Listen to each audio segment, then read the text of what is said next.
This video is going to go more in depth about student portfolios and what you can do with them and how students will add to their portfolio. So student portfolios are, again, a digital portfolio that allows students to share with their teachers and family that are connected to their account only. Information, assignments, files, pictures, videos from any device that they are on. So once the teacher approves the post, then only the parent accounts connected to their student can see those particular posts. And then any teachers that are connected to your class could see it as well. So once it's approved, parents and teachers, they can also leave positive feedback. They can leave comments and that kind of stuff. So really quickly, if we look at portfolios, here's an example of what you will see. You'll have for the past 14 days, just anything that was added to your student portfolios.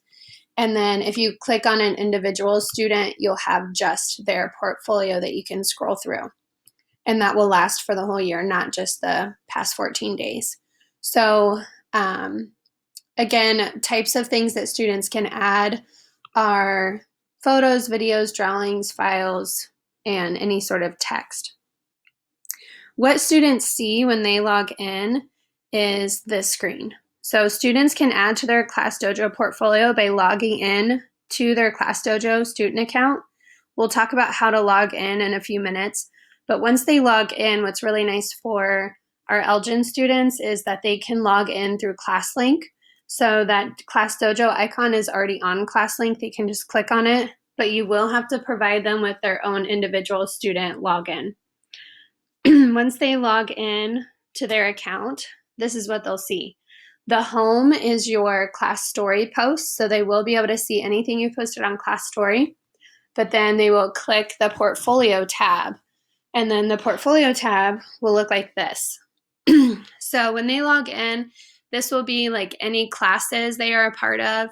So if they are in multiple classes, all of them will show here. So they do want to make sure that they are selected onto the correct class. Otherwise, it will post to the wrong class. So if they're trying to post to their reading core class, they want to make sure they click on reading first, or math, or whichever one. So when they log into their portfolio, any assignments that you've assigned to the entire class will post here at the top in this to-do list. So it will have this to-do list of assignments, and then underneath will be any stories that they've already posted or any class story posts that you've already had. And then once they click on their portfolio here at the top, they can select to add a photo, a video, a drawing, a file, or a journal. So these up at the top would just be for them to add something independently on their own. So if you wanted them to, or if they were at home and they just wanted to like send you a picture, send you a video, type a letter to you, that would be where they do it. If you want to make sure that students have a more like formal assignment, I would suggest creating an assignment for them, and then they will show up here on their screen. So how to create an activity for your class.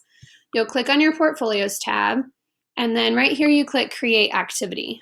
So here you will describe the name of your activity and then the activity instructions. So for example, if you are wanting them to record themselves reading a book so you can check their fluency or maybe give them some feedback, you could type that title there. If you are wanting them to go on a nature walk for science, they could document some of their noticings. You could have them take pictures. There is an annotation tool, so they could add like labels to their pictures or notes to their pictures. You could even have them take a picture and do like a guessing game where they have to take like a tiny picture or like a close-up picture and post it, and then maybe like write some clues to that. You could have them interview their families. There's lots of different ideas that I will link in the slideshow. So this is just what your students will see when they log in. You'll select how they want to respond and then assign it to your class. So that is kind of what your students are going to see when they log in. They'll select this at the top, and then they will have their assignments to-do list there.